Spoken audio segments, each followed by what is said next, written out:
for that first shot where he talks about like he's coming in, it's literally one shot just going from like the kitchen into here. It's one continuous shot I thought we could do. Okay. And it just kind of sets, without saying anything, you see there's a mom, you know, she was probably been, she went to, you know, it's a single parent kind of family, so the older kid has a lot of this responsibility too, and making sure that anything that's not done gets done, and if the kid's still awake, you know, he has to help put him to sleep, so this is, he's a good brother, and this is his way of getting him into bed, so.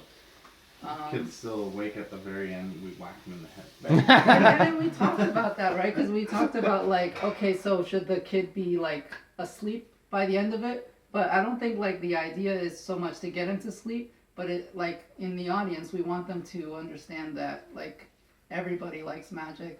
That it's the poem's about wonderment. So like if we leave on a shot of like the kid still in that wonderment, maybe looking up at like his glow in the dark stars, or just in that idea. Yeah. And then as the kid like gets involved in the story and the magic trick, then that's when that, you know, we can start breaking that sense of reality too, and playing with the lights and dimming and got both batteries charged.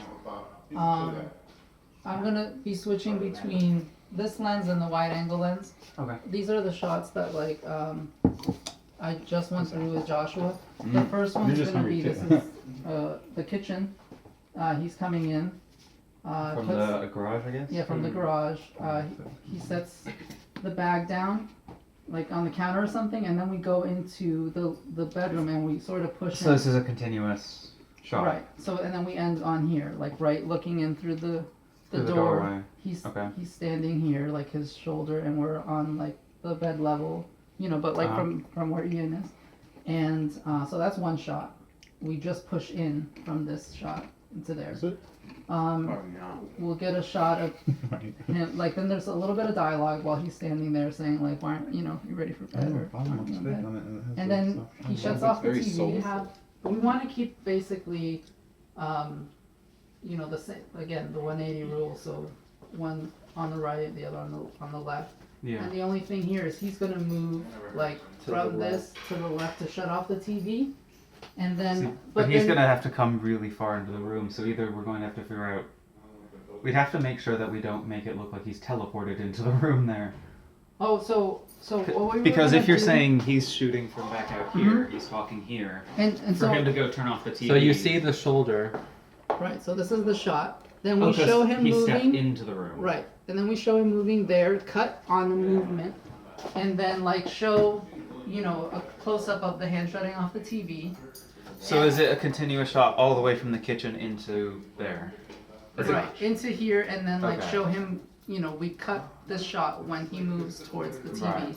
Then we'll show the close-up of the hand shutting off the TV, still cutting on movement because he's moving around, and then move to this shot where it's an over-the-shoulder shot right here.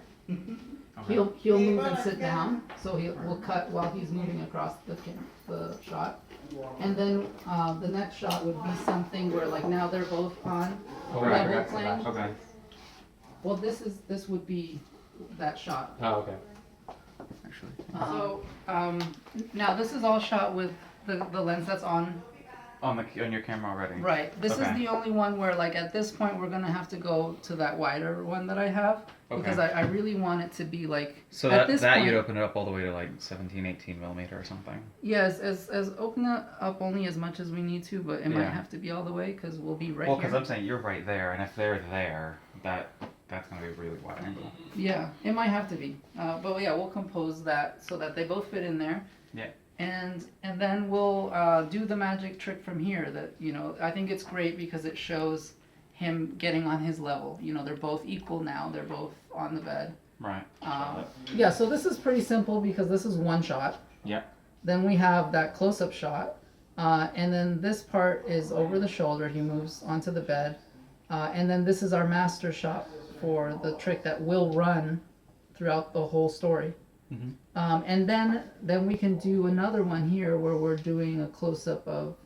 Well, we can simplify this pretty easily. Mhm. Because if we're gonna make the move all the way from the kitchen into the room, turning off the TV, and then he sits on the bed as this is a one shot, Mhm. we can do this all as one shot, and then get him turning off the TV separately. So if he walks into the kitchen, we follow. He turns off the TV. He sits down next to the kid, and then we cut to here. So everything before here is a one shot, and we get that take later. Okay. The only thing about ending here, like I want to make sure, because there is like, at least when we were rehearsing it, there's this need for like to continue moving forward, and I do want the shot to feel like it ends there because we're gonna cut. So like so as he moves in, like we have to Okay. remember not to move in with him. Like So at what point here would the camera be stopped then? so yeah, so he walks in and then he'll land on his mark. Okay. And then he'll say the first line is like, "What are you still doing up?" or something like that. I'm not tired, and then that's when he moves from his mark to the TV to shut off the TV. Okay, so at some point there's a cut to the kid in the back. There's a cut to, well, yeah. So basically, So, like if we're not worried about somewhere the TV in here is insert, a cut to the kid in back for the dialogue. no, because No? we can see the kid. From Oh, here. okay. So the kid's on the bed. This is like like not even over the shoulder, but like midsection of Joshua. I mean of Danny. So okay, so then we'll shoot a separate shot, a close up of the TV being shut off.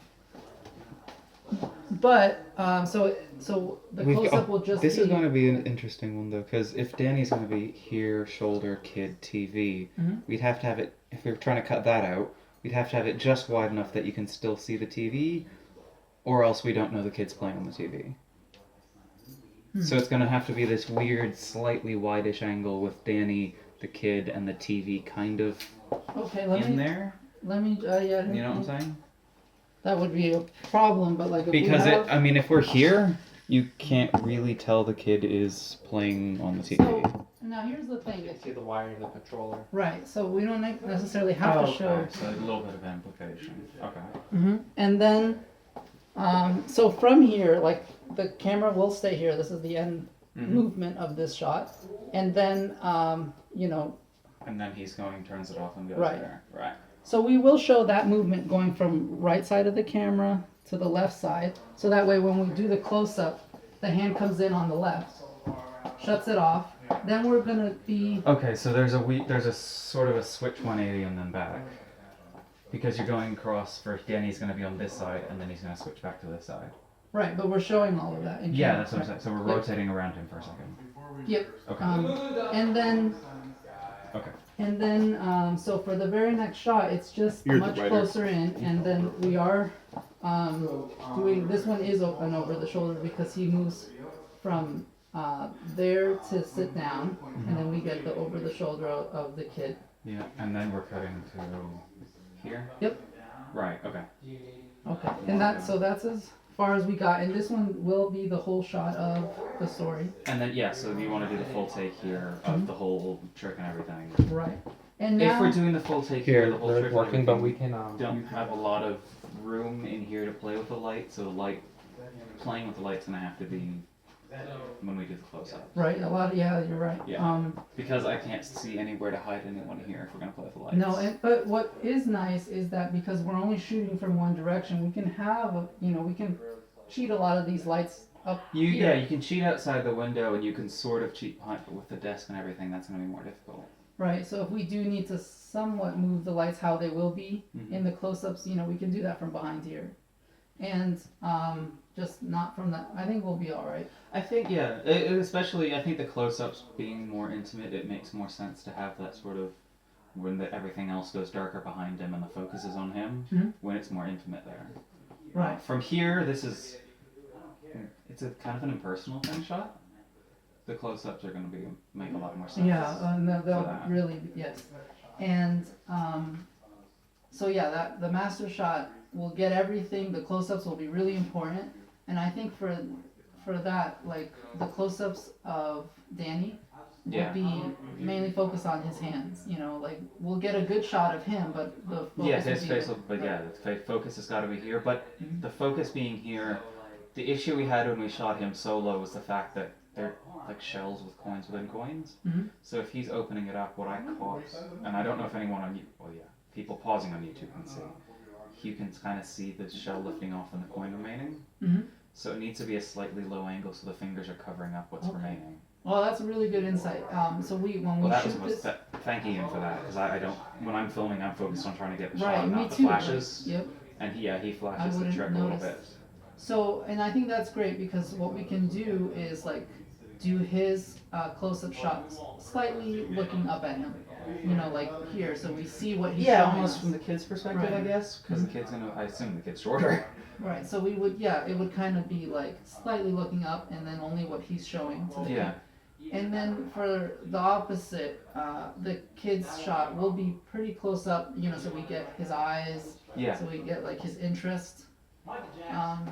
I still think it'd be cool, as we're doing it, to follow because the problem is the static shot of this. There's no. It's not kinetic at all. And I feel it would be nice to follow the hand a little bit, not necessarily all the way to the pocket he's putting the coin away, but as he picks it up, follow the coin a little bit to this hand, as it's kind of glinting, and then he puts it away. Okay. So, not a lot of movement, but a subtle little movement to slightly follow the hand. And that's what I like about the fact that we're doing a lot of this handheld and that you have this thing because it'll give it some weight. Yeah. When you do move the camera. And that's like part of it. Not only is it a little bit more kinetic as a shot, but when we filmed Mike Matson the other day, who was doing a similar sort of trick where he had 3 coins that were appearing and disappearing, the way Ian described it is the camera doesn't blink. So in real life, when a magician's doing a trick, you're sort of, with your eyes, you're blinking, you're looking at him, and you don't notice what he does over here. So doing a little bit of a kinetic move where the camera follows here, it almost pretends to be the audience looking this way and distracts them from whatever might be happening here. Mm-hmm. So that little bit of motion actually sort of pushes people's eyes away like they would be as an actual Good. audience. That's what we want. Yeah. So, because that's literally the camera's going to be their eyes, so we need to sort of simulate that little bit of look away, look here, we want you to look here because this is magic. Mm-hmm. And So, then, and what's great is that we have a wide shot if we feel like, you know, like in editing, that really needs to be no cuts. yeah. So we have a complete like take on it, but then also like if the Yeah. story needs, you know, these moments of like seeing the kid's interest, seeing close-ups of the hands, and Yeah. like we have those great shots, which I feel like Yeah, I are want to gonna get be- as yeah. much coverage even if we don't use it, Mhm. but that wide it shot's would be really nice to important, have a yeah. little bit of continuity, like solid continuity of the trick there. Yeah. So. Okay, well that's great. Yeah. I think that covers all of it.